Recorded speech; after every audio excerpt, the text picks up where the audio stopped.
નમસ્તે વિદ્યાર્થી મિત્રો, આજે વાત કરવી છે ધોરણ 8 અને વિષય સામાજિક વિજ્ઞાનના ચેપ્ટર નંબર 9 સંસાધનનું સંપૂર્ણ વિદ્યાર્થી મિત્રો સોલ્યુશન મેળવીશું। એ પહેલાં ચેનલની અંદર પ્રથમ વખત આવ્યા છો તો મિત્રો ચેનલને ખાસ સબસ્ક્રાઈબ કરી દેવી। વિદ્યાર્થી મિત્રો, વાત કરીશું પહેલું ચેપ્ટર આપણને અહીં જે નામ આપ્યું છે તેનું જોઈ લઈએ તો ચેપ્ટર નંબર 9 અને નામ છે સંસાધન। પ્રશ્ન નંબર 1, નીચે આપેલા પ્રશ્નોના યોગ્ય તમારે ઉત્તર શોધીને લખવાના છે। નીચેનામાંથી કયું સંસાધન એ કુદરતી સંસાધન નથી? તો પવનચક્કી, એટલે સાચો જવાબ આપણે અહીં લખીશું બી। નીચેનામાંથી કયું સંસાધન માનવ સર્જિત ગણાય? તો ઉપરના તમામ, ડામર, પીએનજી ગેસ, આગબોટ, તો અહીં આપણે જવાબ લખીશું ડી। પ્રશ્ન નંબર 3, સંસાધનનો મહત્વનો ગુણધર્મ કયો છે? તો એ ઉપયોગી હોય, તો જવાબ લખીશું બી। એકલ સંસાધન તો ક્રાયોલાઇટ ખનિજ છે, તો વિરલ સંસાધન એટલે આવશે યુરેનિયમ, એટલે આપણે અહીં સાચો જવાબ લખીશું સી। અક્ષયશીલ સંસાધન છે તો એની અંદર વિદ્યાર્થી મિત્રો આપણને આપી દીધા છે સૌર ઉર્જા અને પવન ઉર્જા। તો ક્ષયશીલ સંસાધનની અંદર અણુ ઉર્જા અને બીજું શું આવશે? ખનિજ કોલસો, તો અહીં આપણે જવાબ લખવાના છીએ બી। પ્રશ્ન નંબર 2, ખાલી જગ્યા પૂરવાની છે। તો મિત્રો નીચેનામાંથી ખાલી જગ્યા પૂર્ણ કરવાની છે। તો પૃથ્વી ઉપર તો કુલ જે છે એ 3/4 3/4 આ પ્રકારે પણ તમે લખી શકો છો। ભાગની અંદર જળ સંસાધન વિસ્તરેલું છે, જેને આપણે 71% કહીશું। એક સજીવ બીજા સજીવ સાથે પરસ્પર જોડાઈ અસ્તિત્વ ટકાવે છે તો તેને શું કહેવાય? તો તેને પરિસર તંત્ર કહે છે। જોડકા જોડવાના છે તો વિદ્યાર્થી મિત્રો તમારે માત્ર અહીંયા આપેલા જવાબ લખવાના છે આ પ્રકારે જ। પહેલાની અંદર એકલ સંસાધન, જવાબ આવશે બી। ક્રાયોલાઇટ, વિરલ સંસાધન, જવાબ આવશે ડી। ખનિજ તેલ, લુપ્તપાય પક્ષી, તો આવશે ગીધ એટલે કે એ। અને પરાગનયની મહત્વની ભૂમિકા, તો આવશે મધમાખી એટલે કે સી। તમારે આ રીતે જોડવાના નથી।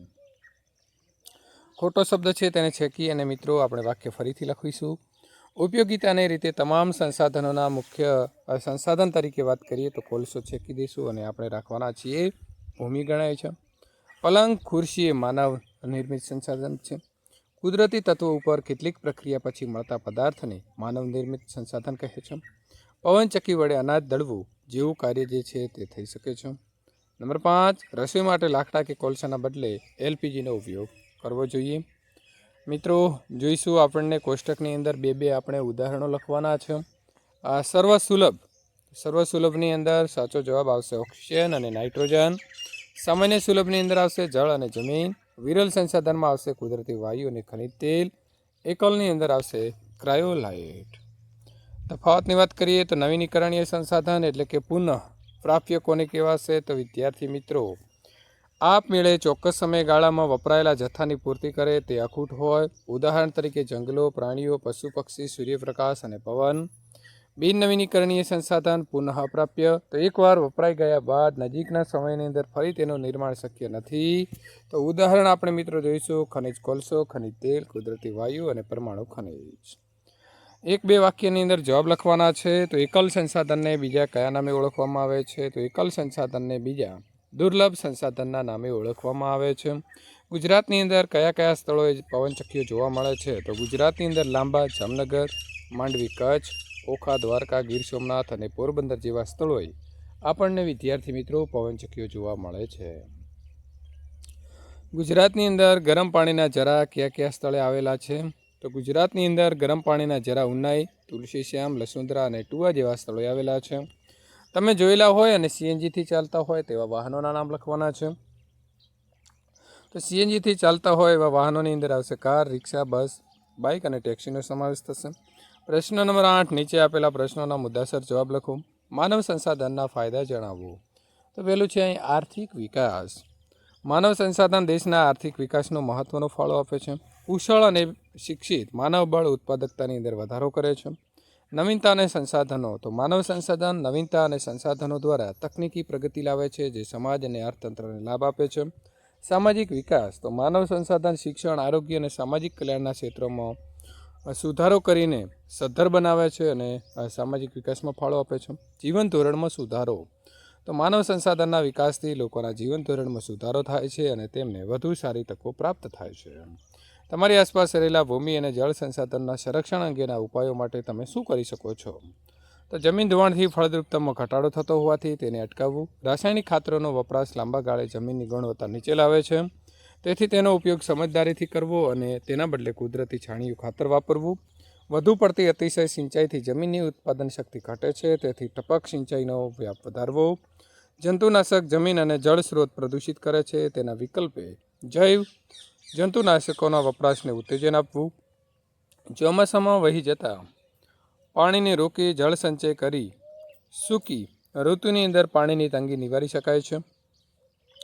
તળાવ કે સરોવરની અંદર જમા થયેલો કાપ દૂર કરી તેને ઊંડા કરવાથી પાણીનો સંગ્રહ વધશે. વરસાદી પાણી રોકવા માટે ચેકડેમ બનાવી ખેતી માટે પાણીની સમસ્યા હલ કરી શકાય. વપરાયેલું જે પાણી છે તેને પુનઃ ઉપયોગમાં લાવવું અને ઘરમાંથી નીકળતા વપરાશી પાણીથી કિચન ગાર્ડન કરી તાજા શાકભાજી ઉગાડી ઘર ખર્ચની અંદર બચત કરી શકાય.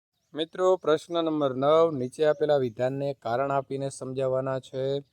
કુદરતી સંસાધનનો વપરાશ કરકસર સાથે કરવો જોઈએ. તો કુદરતી સંસાધનનો વપરાશ કરકસર સાથે કરવો જોઈએ, કારણ કે તે મર્યાદિત માત્રામાં હોય છે. તેમનું નિર્માણ થવાની અંદર હજારો વર્ષો લાગે છે. જો આપણે તેમનો બેફામ ઉપયોગ કરીશું તો ભવિષ્યની પેઢીઓ માટે તે ઉપલબ્ધ રહેશે નહીં, જેનાથી પર્યાવરણ સંતુલન અને માનવ જીવન પર નકારાત્મક અસર પડશે. પેટ્રોલ ડીઝલના બદલે વીજળી એટલે કે બેટરી આધારિત ચાલતા વાહનોનો ઉપયોગ વધારવો જોઈએ. તો પેટ્રોલ અને ડીઝલના બદલે વીજળી બેટરી આધારિત ચાલતા વાહનોનો ઉપયોગ વધારવો જોઈએ, કારણ કે પેટ્રોલ અને ડીઝલ એ બિન નવીનીકરણીય ઉર્જા સ્ત્રોત છે અને તેમના વપરાશ વાયુ પ્રદૂષણ તથા ધ્વનિ પ્રદૂષણ તથા ગ્લોબલ વોર્મિંગમાં વધારો કરે છે. વીજળીથી ચાલતા વાહનો પર્યાવરણને અનુકૂળ છે અને લાંબા ગાળે આર્થિક રીતે પણ ફાયદાકારક સાબિત જે છે તે વિદ્યાર્થી મિત્રો થઈ શકે છે. પ્રશ્ન નંબર 10 વિચારો અને લખો. કોલસો ડીઝલથી ચાલતી રેલવે અને વીજળીથી ચાલતી રેલવે બંનેમાંથી તમે શામાં મુસાફરી કરશો અને શા માટે? તો હું વીજળીથી ચાલતી રેલવેમાં મુસાફરી કરવાનું પસંદ કરીશ, કારણ કે વીજળીથી ચાલતી રેલવે ઓછું પ્રદૂષણ ફેલાવે છે, જે પર્યાવરણ માટે વધુ સારું છે. ઉપરાંત સામાન્ય રીતે વધુ ઝડપી અને ઓછા અવાજ કરતી હોય છે, જે મુસાફર માટે આરામદાયક બનાવે છે. શું વિમાનને શુદ્ધ કેરોસીનના બદલે વીજળીથી ચલાવી શકાય? તો હાલની ટેકનોલોજી મુજબ વિમાનને શુદ્ધ કેરોસીનના બદલે સંપૂર્ણપણે વીજળીથી ચલાવવું મુશ્કેલ છે, કારણ કે વિમાનને ઉડવા માટે ખૂબ જ ઊંચી શક્તિની જરૂર પડે છે, જે પૂરી પાડવા માટે વર્તમાન બેટરી ટેકનોલોજી પૂરતી કાર્યક્ષમ નથી અને તેમનું વજન ઘણું વધારે હોય છે. જો કે ભવિષ્યમાં ટેકનોલોજીનો વિકાસ હોય તો ભવિષ્યમાં ટેકનોલોજી સાથે આ શક્ય બની શકે છે, પણ અત્યારે નથી. તમે નિહાળેલા બેટરીથી ચાલતા વાહનોની યાદી બનાવો અને વાહનોની નંબર પ્લેટ કયા કલરની હોય છે. તો મેં નિહાળેલા બેટરીથી ચાલતા વાહનોની યાદી કહું તો electric scooter, electric car, electric rickshaw એટલે કે e rickshaw, electric cycle, electric bus. બેટરીથી ચાલતા વાહનોની નંબર પ્લેટ સામાન્ય રીતે લીલા રંગની હોય છે અને જેના ઉપર સફેદ અક્ષરે લખેલું હોય છે. મિત્રો, આ પ્રકારે તમારે અહીં આપેલી પ્રવૃત્તિઓ કરવાની છે અને આગળના ભાગ 2 સ્વાધ્યાય પોથીનું સોલ્યુશન મેળવવા માટે અહીં આપેલી એન્ડ સ્ક્રીન ઉપર ક્લિક કરીને સોલ્યુશન મેળવી શકો છો.